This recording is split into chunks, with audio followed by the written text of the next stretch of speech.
হেনা চাচা কোথায়, ওটাও ওই যে মানুষের হয়ে গেছে। এখন একটা জিনিস কি, আমাদের সময় ফেসবুক ছিল না, এরকম মিডিয়াও ছিল না, এত কিছু ছিল না। আমরা আমাদের কাজ করতাম, সেটা হার্ড ওয়ার্ক করতাম, পেপারে আসতো, সাংবাদিকরা আমাদেরকে হাইলাইট করতো বা কিছু। এখন হয়ে গেছে কি, কাজ করতে হয় না আপনাদের, এখন আকাজ কুকাজ করলেই এটা পেপারে আসা যায়, এটা দিয়েই ভাইরাল হওয়া যায়। এখন যারা আপনার ওই যে নাম বলবো না কি সব নাম, এই ফেসবুকেতে অস্থির হয়ে যায় এদেরকে নিয়ে, কিন্তু এদেরকে নিয়ে আপনারা লেখেন, এদেরকে নিয়ে ফেসবুকে লেখে, মিডিয়া লেখে, লেখে বলেই এরা ভাইরাল হয়। আর আমরা তো ভালো কাজ করতাম, করার কম্পিটিশন করতাম, কিন্তু তারপরে আমাদেরকে অনেক এফোর্ট দিতে হতো এই মিডিয়াতে আসার জন্য।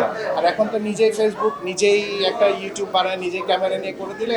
আর যারা ফেসবুক চালায়, যারা ফেসবুকের অডিয়েন্স, এদের স্ট্যান্ডার্ড তো আপনারা বোঝেন, এদের কমেন্টস যেরকম, এদের মানে রুচি এরকম, এদের চাহিদাও এরকম, যার জন্য সব কিছু মিলেই জিনিসটা এরকম হয়ে গেছে।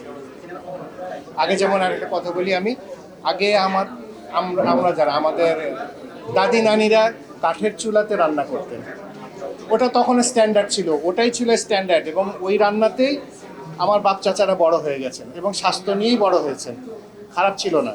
এখন স্ট্যান্ডার্ড হচ্ছে আমরা গ্যাসের চুলায় রান্না করি, এটা হলো এখনকার স্ট্যান্ডার্ড। এটা আপনি বলতে পারবেন না যে না ওইটা তো ভালো ছিল না, ওইটা যদি ভালো না থাকতো তাহলে আপনার বাপ চাচারা বড় হলো কেমন করে, তারা সুস্থ হলো কেমন করে। বাট এখন গ্যাসের চুলায় যারা রান্না করে, এরা এখন বলে কি না ওইটা পুরানো ছিল, ওইটা ভালো ছিল না।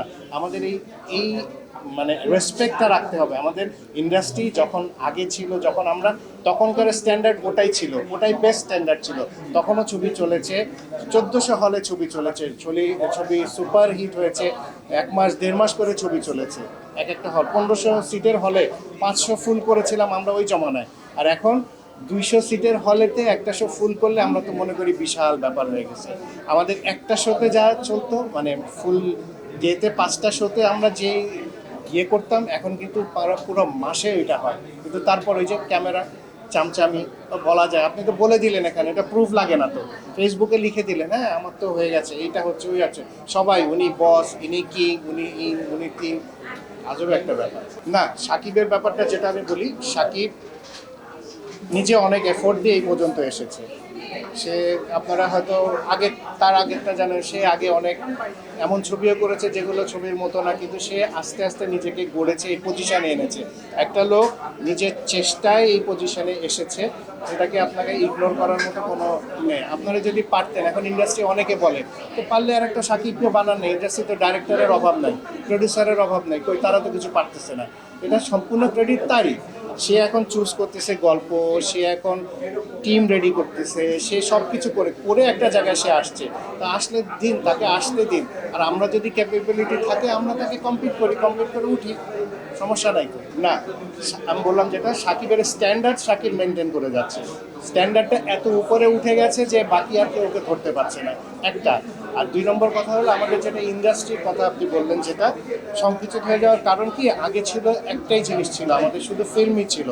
এখন হয়ে গেছে কি, ফিল্মের বাইরে আরও মানুষের এন্টারটেনিংয়ের অনেক জিনিস আছে, মানুষ ইউটিউবে দেখে, মোবাইলে দেখে, সিনেমা অনেকে যেতে চায় না, আদার জিনিস আছে, এন্টারটেন করার জন্য অনেক কিছু আছে।